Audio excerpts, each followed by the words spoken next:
নমস্কার। আজকের আমার গল্প যখন তার সাথে আমি।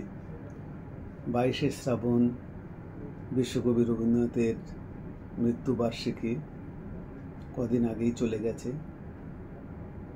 তার উপরেই লেখা আমার একটা গল্প, অথবা গল্প ঠিক নয় তবুও গল্পটার নাম দিয়েছি যখন তার সাথে আমি। এটা অনেকদিন আগেকার লেখা, আজ থেকে প্রায় 20-25 বছর আগেকার লেখা। মনে পড়লো তাই পড়লাম। নর্মাল স্কুলে যখন এই উদাসী ছেলেটা ভর্তি হয় তখন তার বয়স বড় জোর 7 বছর হবে। স্কুলের বাঁধা ধরে নিয়মকানুন আর পড়াশোনা তার একদম ভালো লাগে না। মনে মনে তাই পাখিদের সাথে খেলা করতো সে, আর উড়ে বেড়াতো সারা আকাশের কোণ জুড়ে। যখন তখন ছেলেটা স্কুলে বসে শিক্ষকের কানের পাশ দিয়ে তার মনটাকে উড়িয়ে নিয়ে জানলার ভিতর দিয়ে উঁকি মারত এদিক ওদিক মুক্তির জগতের দিকে। সেদিন যখন তার এক সহপাঠী পড়া না বলতে পারায় হরনাথ পণ্ডিত মুখ বাঁকিয়ে ঠাট্টা করলেন, তখন এই খেয়ালি ছেলেটার খুব রাগ হয় মনে মনে, যেন মাস্টারমশাইকে ঠিক এমনটি হওয়া উচিত নয়। একবার তার উদাসীনতা দেখে হরনাথ পণ্ডিত খুব ধমকেছিলেন। সেই থেকে জেদি ছেলেটা তার ক্লাসে একটাও প্রশ্নের উত্তর দেয়নি। এই নিয়ে অনেক কাণ্ড হয়েছিল তখন, বেশ স্কুলের বাইরে বাড়িতে। তার মধ্যে এক কাণ্ড বলি। সেবারই বাংলা পরীক্ষায় নীরব ছেলেটাই সবচেয়ে বেশি নম্বর পেয়ে বসে। হরনাথ পণ্ডিত তো নাছোড়বান্দা, কী করে হয় এমনটি? ওকে আবার পরীক্ষায় বসতে হবে। এই আগুনে ছেলেটি আবার পরীক্ষায় বসলো। এবার আরও কড়া পণ্ডিত মধুসূদন বাচস্পতির সামনে। এবার নাকি ছেলেটা আরও বেশি নম্বর পেয়েছিল আগের থেকে। শিক্ষকের এরকম কথায় কথায় রাগ অথবা পীড়ন, বেতের কড়া কড়া ঘা ছেলেটাকে খুব কষ্ট দিত মনে মনে। স্কুলের বদ্ধ নিয়মে হাঁপিয়ে উঠত সে। বাঁধা ধরা গণ্ডিতে হাঁপিয়ে ওঠাই ছেলেটা তাই নিজের কষ্ট লাঘব করে তার খাতা কলমে। সোম মঙ্গল বুধ এরা সব আসে তাড়াতাড়ি, এদের ঘরে আছে বুঝি মস্ত হাওয়ায় গাড়ি। রবিবার সে কেন মাগো এমন দেরি করে, ধীরে ধীরে পৌঁছায় সে সকল বারের পরে। সোম মঙ্গল বুধের যেন মুখগুলো সব হাঁড়ি, ছোট ছেলের সঙ্গে তাদের ভীষণ আড়াআড়ি। কিন্তু শনি রাতের শেষে যেমনি উঠি জেগে, রবিবারের মুখে দেখি হাসি আছে লেগে। বাঁধাধরা পড়াশোনায় একেবারে গড়রাজি ছিল ছেলেটা, তাও আবার এরকম শিক্ষক সব কড়া কড়া চোখ রাঙানো। একদিন মাস্টারমশাই না পড়াতে এলে ছেলেটির খুব আনন্দ হয়। বড় হয়ে সেই দিনগুলোর কথা ভেবে তিনি লিখেছেন বসে বসে এক জায়গায়। বেশ মনে আছে, সেদিন সন্ধেবেলায় ঝড় বৃষ্টি হইতেছিল। কলকাতা শহরে একবারে ভাসিয়া গিয়াছিল।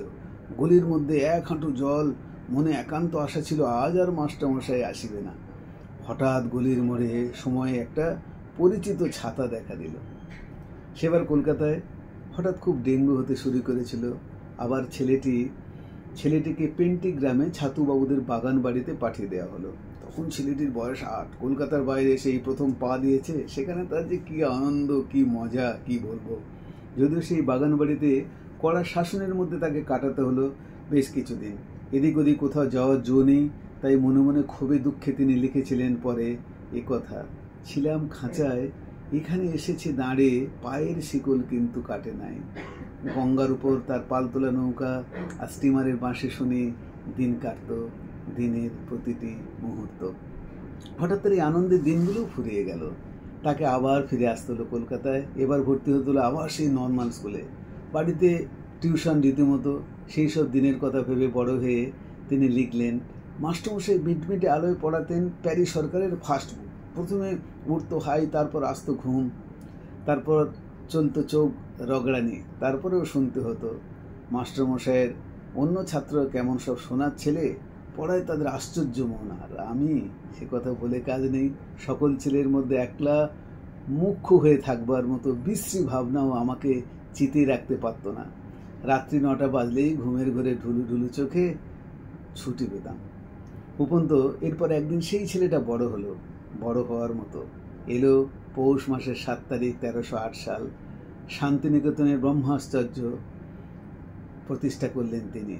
সেই খেয়ালি ছেলেটা স্বয়ং রবীন্দ্রনাথ ঠাকুর, যিনি সেই সময়ে আমি ভাগ্যক্রমে এক সহকর্মী শিক্ষকের জায়গা পাই তারই আশ্রমে। এই বিদ্যালয়ে রইল না শিক্ষকের সেই শাসন, বেত্রদণ্ডের অযথা আস্ফালন। এখানে ছেলেরা গল্প গানের সঙ্গে খেলাধুলার মধ্যে দিয়ে লেখাপড়া শেখে। খুব হইচই, হই হুল্লোড়। আর গাছপালা চারিদিকে ভরা। এই শান্তিনিকেতন প্রতিষ্ঠা করার জন্য তাকে কতটা ত্যাগ স্বীকার করতে হয়েছিল তা কেবল মুষ্টিমেয় মানুষই জানে, আর আমি জানি কিছুটা। সেই ডাকাতে মাঠ, ভুবনডাঙ্গা, সেই ছাতিম গাছের লাগাও 20 বিঘে জায়গা জমির বন্দোবস্ত, তারপর তিল তিল করে গড়ে তোলা তার এই আশ্রম শান্তিনিকেতন। অনেক ইতিহাস, অনেক ঘটনা তার নীরব সাক্ষী এখনও। সেবার আমি গুরুদেবের সাথে বসেছি এক সন্ধ্যায়। গুরুদেব সেদিনে শোনালেন সব বৃত্তান্ত। জানো যোগানন্দ, এই আশ্রম প্রতিষ্ঠার গড়ার কথা হলো প্রকৃত মানুষ তৈরি করা। বর্তমান শিক্ষা পদ্ধতিতে ছেলেদের প্রকৃত শিক্ষা হয় না, বুঝলে? প্রকৃত শিক্ষা বলতে কি বলতে চাচ্ছেন গুরুদেব? আমি জিজ্ঞেস করি। প্রকৃত শিক্ষা বলতে আমি বুঝি সেই শিক্ষা যে শিক্ষা মানুষকে কেবল প্রকৃত মানুষের স্তরে পৌঁছে দেয়। আমি হাঁ করে শুনি।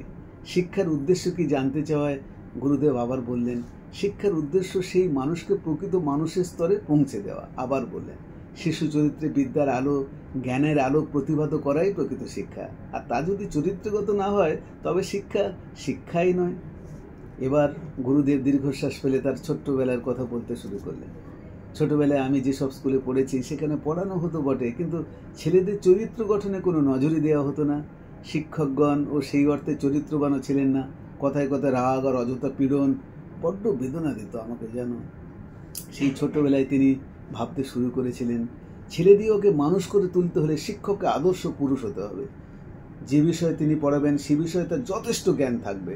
তবে সেই চরিত্রবান ও বহুদর্শী শিক্ষকগণের ছাত্ররা চরিত্রবান হবে, কৃতি হবে, প্রকৃত মানুষ হবে, এ আমি হলফ করে বলে দিতে পারি। হঠাৎ আমি প্রশ্নের জন্য প্রশ্ন করে বসি এমনটি, শিক্ষককে ঠিক কেমনতর হতে হবে গুরুদেব? গুরুদেব ধীর স্থির আর সমাহিত কণ্ঠে জবাব দেন, শিক্ষককে তার বিদ্যা, বুদ্ধি, চরিত্র বল দিয়ে ছাত্রদের হৃদয় জয় করতে হবে। রক্তচক্ষু দেখিয়ে নয়, স্নেহ দিয়ে, ভালোবাসা দিয়ে তাদেরকে উদ্বুদ্ধ করতে হবে। ছোটবেলায় স্কুলে সেই চিত্র তিনি দেখেছেন, তা বড়ই বেদনাদায়ক, মর্মস্পর্শী ছিল তার কাছে। তাই একটা আদর্শ বিদ্যালয় গঠন করার অদম্য ইচ্ছা ছিল তার মধ্যে। তাই অনেক স্বার্থত্যাগের বিনিময়ে তিনি গড়ে তুলেছিলেন আজকের এই শান্তিনিকেতন। হঠাৎ তিনি আবেগী কণ্ঠে বলেন, জানো যোগানন্দ, চণ্ডীদাসের কথাটাই সত্যি বলে মনে হয়। শুনুরে মানুষ ভাই, সবার উপরে মানুষ সত্য, তাহার উপরে নাই। সত্যি বলতে কি যোগানন্দ, আমি মানুষের চেয়ে এই পৃথিবীতে বড় কিছুই দেখি না। সাধারণ মানুষের মধ্যেও আমি না এক উজ্জ্বল সম্ভাবনা দেখি বারবার, বরাবরই। প্রকৃত শিক্ষা প্রসঙ্গে আরেকদিন গুরুদেব বললেন, প্রকৃত শিক্ষা মানুষকে বাইরের সঙ্গে পরিচয় করিয়ে দেয়, কিন্তু পুঁথির অচলায়তন থেকে সে শিক্ষার সন্ধান কেমন করে মিলবে? তার সঙ্গে বাস্তবের কোনো যোগাযোগ নেই। তার মুখে বারবার শুনেছি, শিক্ষার প্রধান উদ্দেশ্য মানুষ তৈরি করা, জাতি গঠন করা। সমাজকে উন্নত করতে হলে তার প্রত্যেকটি মানুষকে বিদ্যায় ও চরিত্র বলে উন্নত করতে হবে, এবং সেই জাতি কেবল জগতের মাঝে মাথা তুলে দাঁড়াতে পারবে। তিনি বললেন, মানুষ যদি বড় হয় তবে দেশ বড় হবে, মানুষ যদি প্রকাশমান হয় তবে তার দেশ হবে প্রকাশিত। আমি হঠাৎ বলে বসি, গুরুদেব কিন্তু ব্যাপারটা এত সোজা নয়। গুরুদেব মাথা নাড়িয়ে বলে, হ্যাঁ সত্যি তাই। এর জন্য শিক্ষকদেরকে দরদি হতে হবে, তবেই তার পক্ষে উন্নতির পথ, কুশলের পথ দেখানো সম্ভব। তাছাড়া একজন উন্নত হলে উন্নত সমাজ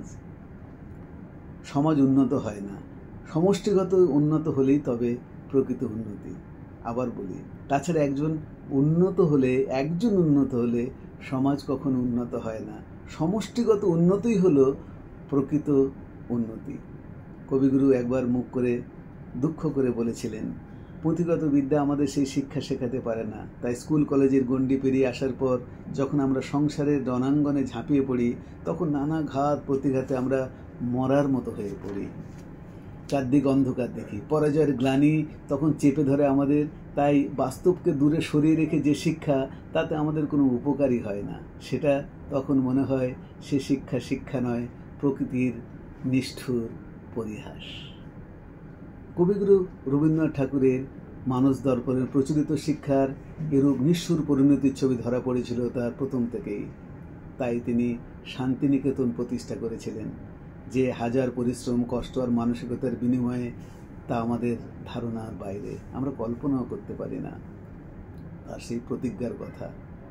তাই তার মতো শিক্ষাবতীর কথা কোথায় গিয়ে শেষ করব বুঝতে পারছি না আজ।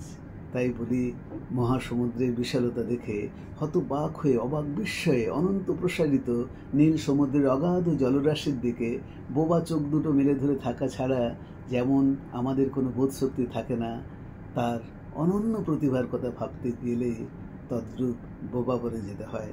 তাই তার সেই বিশাল মহাসমুদ্র থেকে এক ফোঁটা জলবিন্দু তুললাম আজ। নমস্কার।